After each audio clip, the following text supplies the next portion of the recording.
there, friends and sane persons. It's Wednesday evening. I'm Kyle, and it's time for another episode of Wednesday Whimsy. Wednesday Whimsy, of course, is a short show I do every Wednesday evening where I talk about a board game, a top 10 list, a board game related topic, something in that general sphere, whatever happens to take my fancy for the week. This episode, I'm continuing the episode I recorded last week, in which I talked about I started talking about the top 22 games of 2022. Now, that's an odd number, maybe. You remember that at the end of the year, I like to go back and look at the games that I've enjoyed playing. Given this was 2022, I decided to do 2020 or 22 instead of 10 or 20. Hey, why not? Last time we talked about numbers 22 through 12, and this week we're going to be rounding out the top 10, 11 list with my top 11 games of the year. A reminder, I look at games for a year based upon when they became available to me. I'm not talking about games that came out in 1989 that I discovered this year. No, that's not a 2022 game. But games sort of don't always follow a calendar year release schedule. And a game that, say, came out at Essen with 200 copies and nobody in North America could get it until March of 2022, even if it came out in October of 2021, I count that as a 2022 game. So, you feel free to disagree if you like. But for me, these are my top. These are all games that became available to me in 2022, and games that I played for the first time in 2022, and of course, games I really enjoyed. So with that disclaimer, I guess, out of the way, let's get started. We're going to try and keep this short. Some of these are games I have talked about on other episodes of Wednesday Whimsy. Others are games that I have not, either because I just haven't had time yet, or because I didn't want to, or hey, who knows? Anyway, with that out of the way, let's go ahead and get started with number 11. Number 11 is a huge game, and this is a year of huge games. There's a lot of really big games. We talked about Foundations of Rome last time. Oathsworn takes the Foundations of Rome huge cube box and multiplies it by 3. This game is in 3 very large boxes. It has gigantic figures. It's a game of so much scope. The figures themselves are these weird minis that push together so that you can change their weapons. I didn't get the box of extra weapons. Unfortunately, I kind of wish I had. But anyway, in this game, you're going to... Oh, I need to add it to the picture here. Let's see. In this game, you are going to be a band of intrepid explorers, mercenaries or whatever, and this is not the actual board. That's just the city map. So the game kind of comes in 2 phases. The first phase, you're going to be going through this city and kind of doing a choose-your-own-adventure type story. And then I don't know why all the pictures are of that.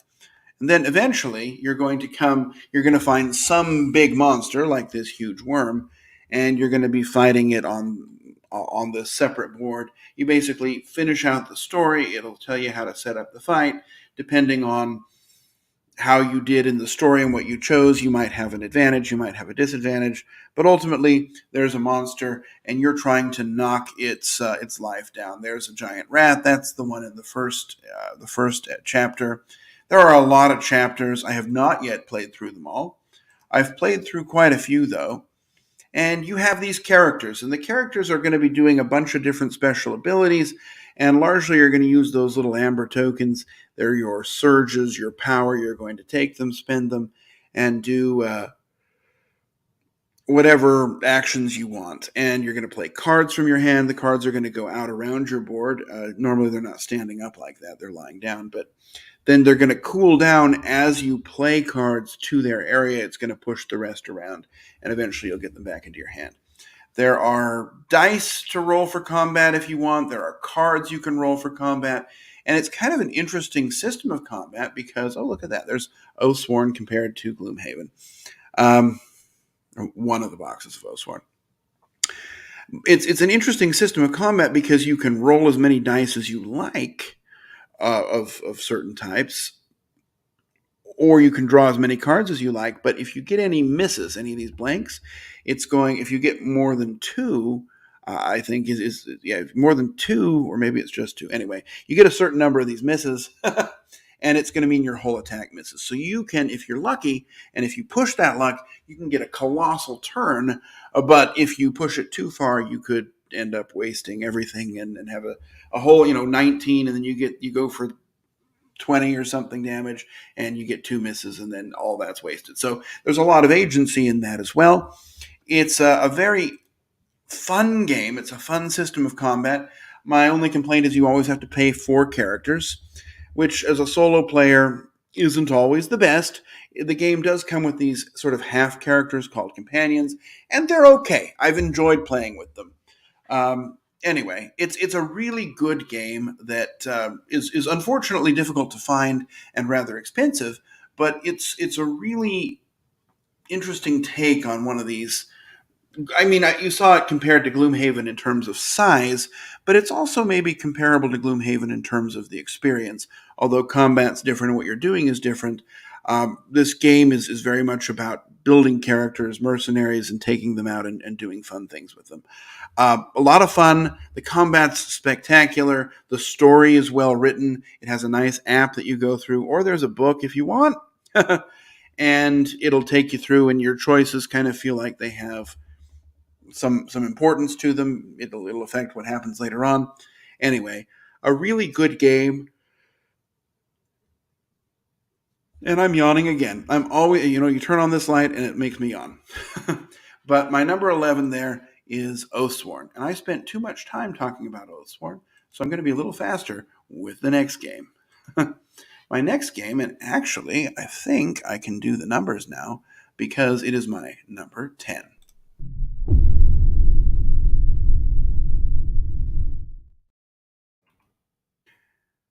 All right, my number 10 is.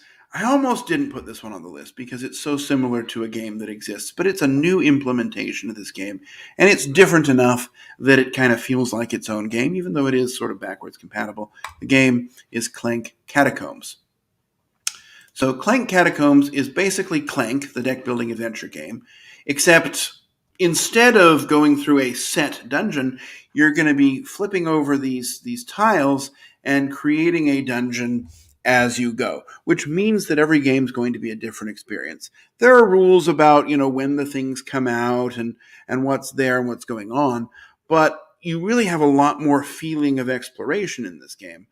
On the flip side, of course, it's going to take up more space in an unpredictable way just because you don't really know where your dungeon's going to go.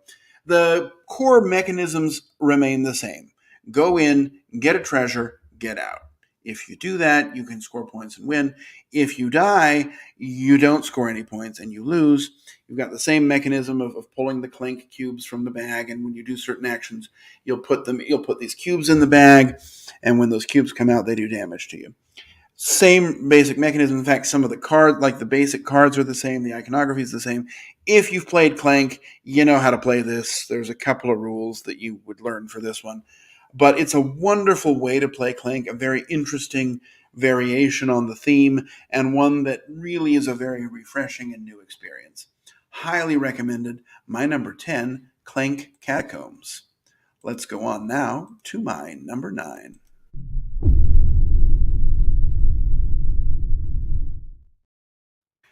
So my number 9 is a game that I did an episode about a couple months ago. I guess it probably was over the summer.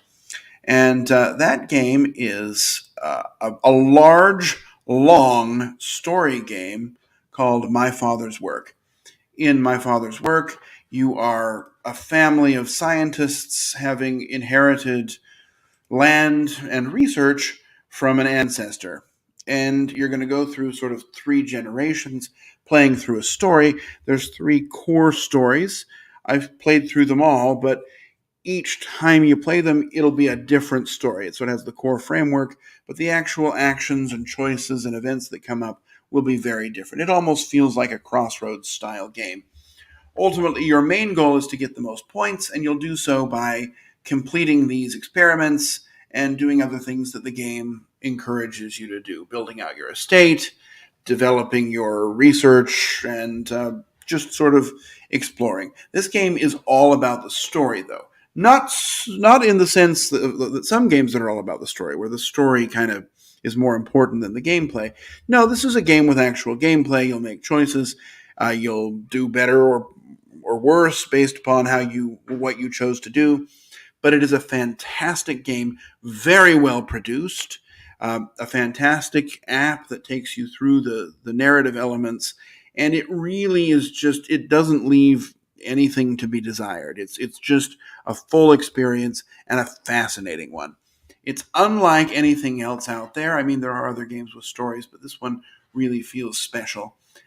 Go check out the episode of Wednesday Whimsy I did on this one, my number 9, My Father's Work. Let's go on now to number 8.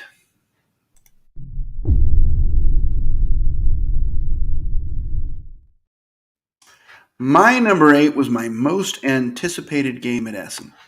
Now, why is it only number 8? I don't know. I just, that's where it came out in the in the ranking. Again, my numbers probably 5 through 10. I could move them up or down. In fact, I mean, there's just so many great games. But this game is called Woodcraft, and let me put it up there. Let me put the banner on. Woodcraft is a game where you are some sort of elf in the forest, and you are making toys and cigar boxes and other things out of wood. Your wood is dice. You're going to use the dice and kind of manipulate them using sort of wood shop concepts of, grafting something on, cutting something up. You're building up a workshop. You're planting seeds and letting them grow. You are basically, what you're doing is there's this action wheel, which you can kind of see there in the center, and the action wheel has 7 actions on it. You'll pick one of the actions and move it to the next section, getting any bonuses that it gives you and performing the action.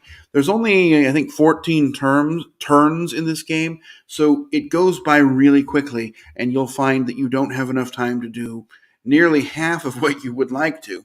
It feels like if there were 2 more turns or 1 more turn, you could just have an amazing score. I've never had an amazing score, but I've had a lot of fun with this game.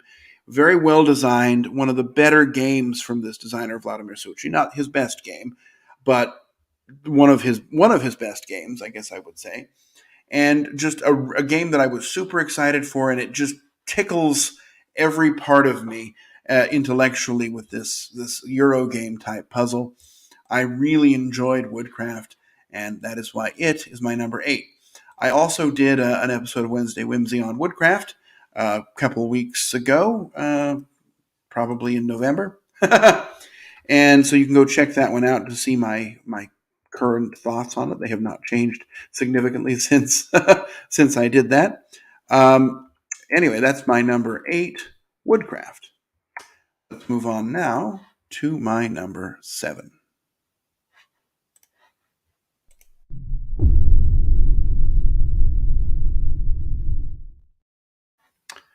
My number 7 was actually my very first episode of Wednesday Whimsy.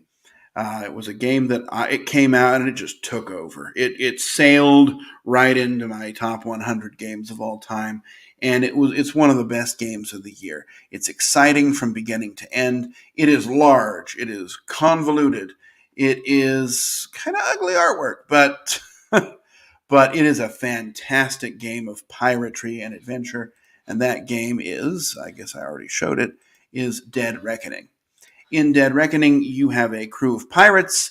You have a fixed number of cards. That number of cards will never change. But as the game goes on, you're going to be sleeving these abilities into your card, making each card in your deck more powerful and kind of customizing the deck that you want. And so you can give, better abilities to certain cards, and then when they come up, you'll be able to use them for more things. There's a lot of combat in the game. There's sort of running back and forth and picking up barrels and taking them and buying stuff. There's a lot to go. You can kind of build up islands and accumulate resources on them. There's a lot going on in this game, a lot more than I can easily talk about here. There's a weird combat where you're dropping cubes into a ship, and they're going to fall in these different spaces and be worth different results. That looks kind of backwards, but anyway, there's a couple of component issues. There's the ship that you're dropping the cubes into, and where they land. There's these recesses where the cubes land. That's going to give you and your opponent different bonuses or different results in the combat. Anyway, it's a game that evokes its pirate theme in a way that very few other games do. It kind of gives you that Merchant and Marauders feel. That was an older game that was really good, but also really long. This one's also really long, but it's better. It just really grabbed me and made me want to play it more and more. There are 2 campaigns, and the campaigns I have mixed feelings about, as I talked about in my Wednesday Whimsy. On one hand, the campaign elements, these sort of cards that you add in that grow and change throughout the game, those are fantastic. The actual campaign itself, where you played, I think it was 12 games or maybe 10 to 12 games, and then sort of scored to see who won the campaign, that was kind of boring. But the sort of these saga expansions that add a little bit more variety to your cards, those are really good. So anyway, I really enjoyed Dead Reckoning. I knew I was going to. I was very excited about it, but I liked it a lot more than I ever even could have imagined. So that's why it is my number 7, and why it had the honor, I guess, or dishonor of being my very first Wednesday Whimsy, Dead Reckoning. Let's go on now to number 6.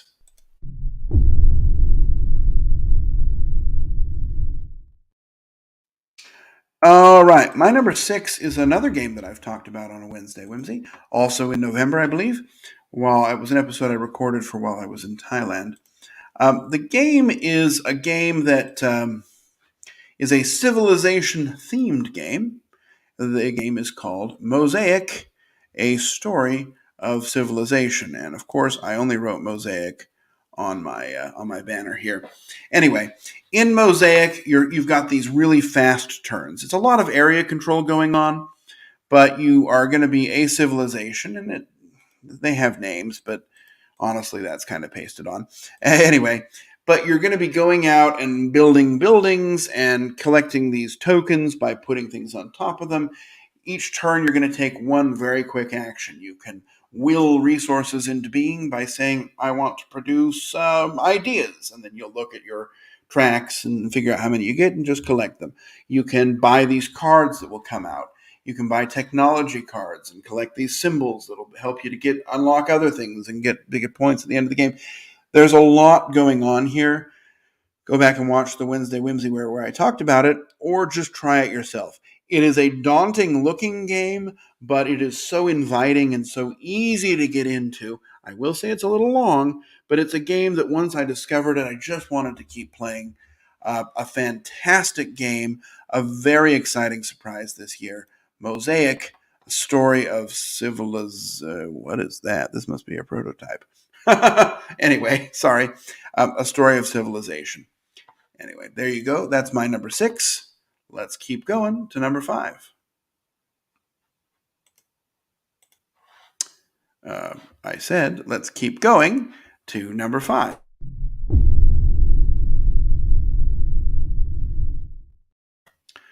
All right, my number 5 is yet again a game I've done a Wednesday Whimsy about.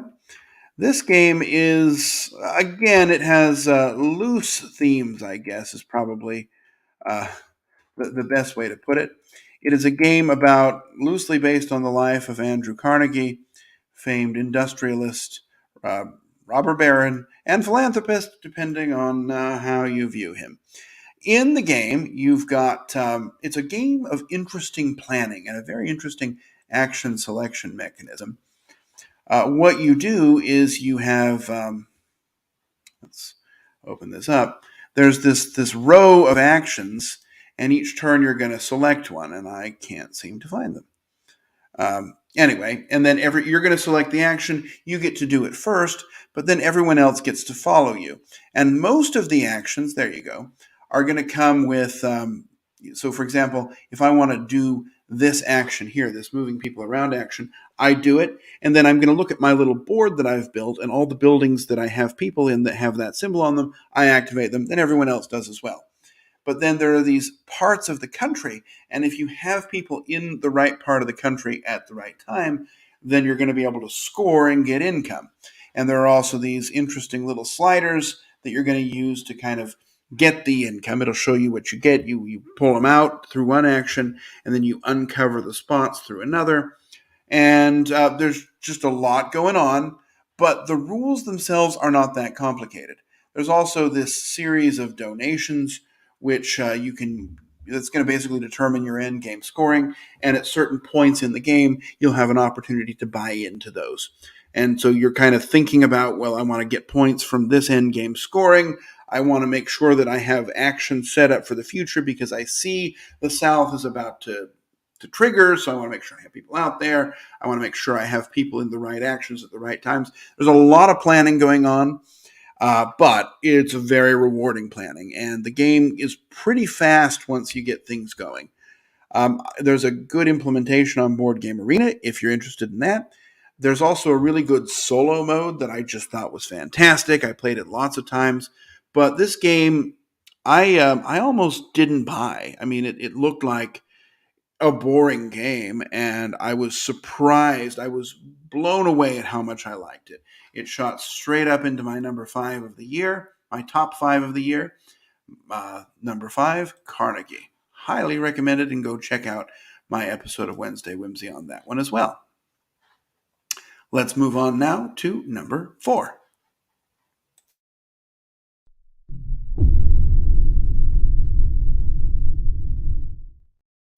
All right, so this is a game I have played a lot lately. Another one, in fact, I have not done Wednesday Whimsies on all of my top 4, but my top 4 was really tight. These 4 games they're so good, and I was just really enamored with all of them. My number 4 is a game that I really have been playing a lot lately, and it looks great. It was highly anticipated at Essen, and I'm really glad I have a copy. That is Endless Winter Paleo Americans. Now, the theme here is barely there, but basically you are a tribe of ancient Americans, and you're trying to survive in the cold. What you're really doing is a megalith board in the play, right? Well, this is obviously from some electronic implementation. But you're going to be placing, there's a board up here, and you're going to be placing, you can't seem to find it. You can go watch my episode of Wednesday Whimsy where I guess I talked about it and showed it in more detail. But basically, you're going to be placing a worker, and the worker is going to do a couple of actions. There's as much as you want action, then there's a one-time action, and then for the first person to play on that action each turn, there's a special action that can be done only by that person. You're going to be using your cards. You have a hand of cards, and you're using them to fuel these actions. There you go. There's our board. Each card has a labor value, and many of them will give you bonuses for using them for specific actions. So you're kind of trying to customize your deck by getting the right kinds of cards into your hand.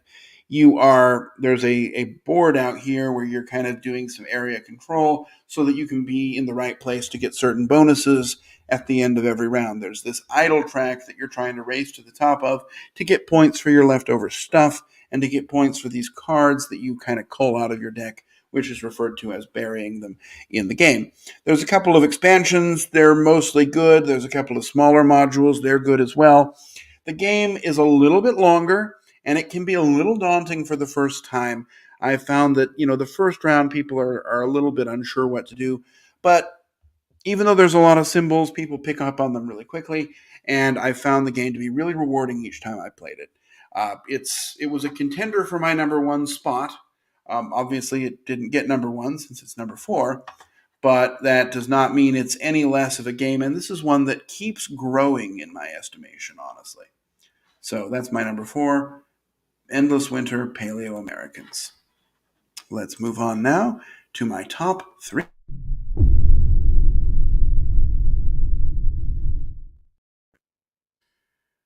All right, my number 3 is a game that, so I mentioned earlier that there are some games that may be listed as a 2021 game, but really weren't because they didn't come out in North America until 2022. And the first of them is my number 3, which is Boone Lake. So, Boone Lake by famed designer Alexander Pfister, published by Capstone Games in 2022, but published, I guess, by probably DLP. Yeah, DLP in Germany at the end of 2021. Regardless, it wasn't on my 21 list, so it can be on this one. Boone Lake is a game with no theme. Basically, you are sailing down the river and stopping in the lakes and getting stuff. What you're really doing, though, is kind of uncovering this board, putting stuff out. There's an unfortunate scoring mechanism that's just very difficult to explain to people. But the main sort of thrust of the game is this interesting action selection. Every turn, you're going to take one of these tiles, and you're going to sometimes lose some points, and you're going to get a certain number of movement at the end of your turn based upon where that tile was. But then you're going to get to do the action, and as in kind of like in Carnegie and some other games, there's a sort of an action that you perform, and then there's a following action that everybody around the table, including you, can perform. There's also a lot of card play. You're trying to play cards or pay with cards or use cards for different things to get different bonuses, build some sort of an engine, give you some end game scoring. There's a lot going on. None of it's thematic, honestly, but I don't really care. This is such an interesting game. It was one of my most played games on the cruise. In fact, I think it might have been my most played game on the cruise. Definitely one of the highlights of 2022 for me. Even though there's not a lot of theme, Boone Lake is definitely worth your time. So, with that, let's go on to my number 2.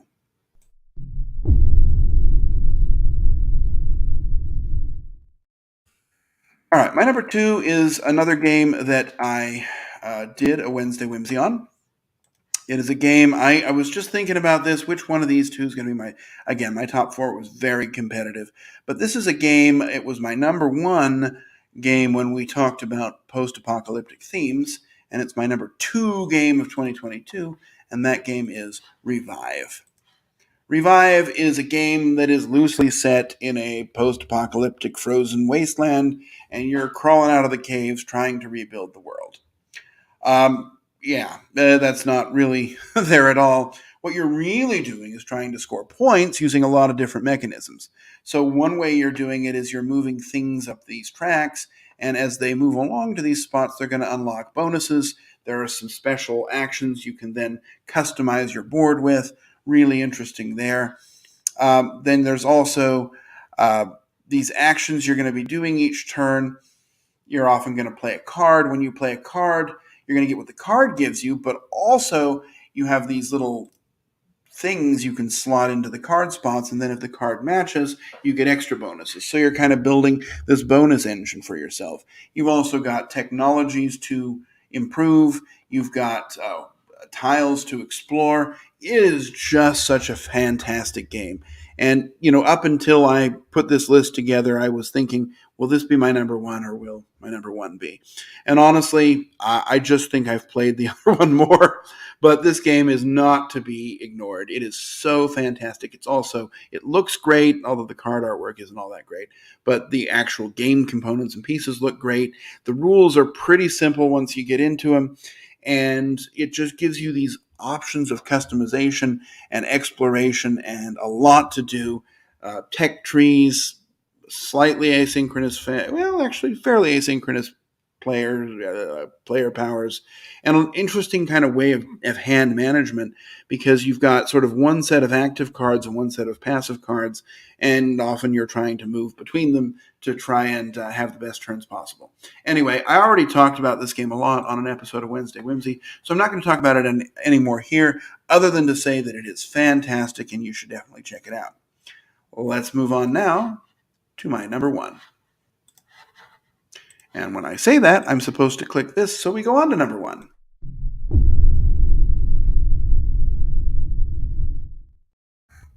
All right, my number one is another game that, although it's listed on Board Game Geek as 2021, I remember very clearly my early copy that I ordered from Europe arrived in January. So the actual Capstone Games printing of it didn't come out until March, early March. I remember it was at Dice Tower West. But before that, no way. It wasn't anywhere. It was a couple copies got released at Essen, but for the most part, this game is a 2022 game for anybody in the Western Hemisphere. The game is Ark Nova. Ark Nova is just, it is super hot. It's currently ranked number 4 on Board Game Geek in less than a year. And it is really all that. The game, you're building a zoo. You're doing so, the game it's just so hard to describe. Many people reference terraforming Mars. I don't quite get that, but they also do that for underwater cities, and I don't get that either. Really what you're doing is you're customizing your zoo, you're buying cards, playing them, buying cards, you're playing animal cards, trying to get different bonuses. The core mechanism is this little river thing here.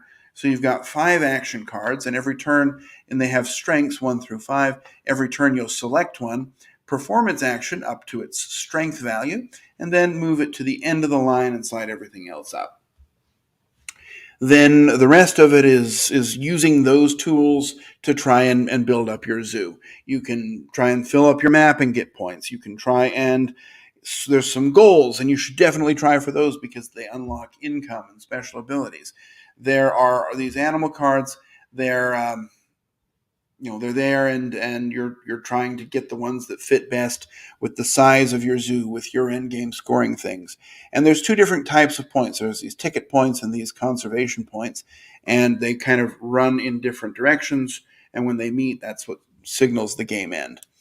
A couple of small problems. This game takes up so much space, but on Etsy there is a fantastic fan-made playmat that really condenses the space down. It is fantastic. I was so impressed with it.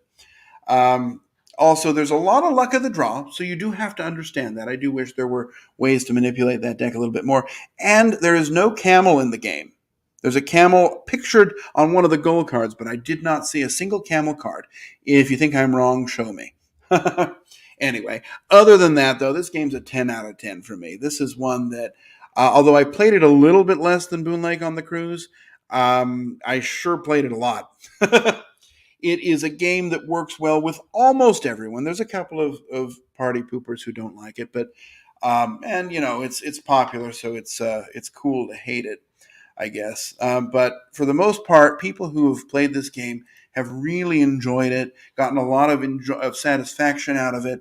I also played it at an airport, so hey, there's that. But I can't really say enough good about Ark Nova. It's the only game this year that came out that's better than Revive. And I love Revive. I don't think I did a Wednesday Whimsy on this one. Maybe I will someday, because this game is just that fantastic, but it's also pretty well known, so maybe there's no need. Anyway, that is it for my top 22 of 2022. There were lots of really good games this year. I hope you've enjoyed kind of going through them. You'll have your own top 20 or top 10 or top 73, however you want to do it. And, if you want to put in comments what your favorite games are, I'd love to hear that. Have you tried all of these? Have you tried any of these? Hey, let us know, or let me know in the comments. I'll check them periodically. But 2022 was a fantastic year for board games. That's kind of what we come down to it. I mean, it's a year where we had Ark Nova, Revive, Boon Lake, Endless Winter, and Carnegie, and those would have been, I mean, any one of those would have been the top game in many of the past years. It's just a really strong year with a lot of great games. Probably one people will talk about for years to come. Anyway, that's it. That's looking back on 2022. I'm now looking forward to 2023 to see what other great and exciting games are coming out.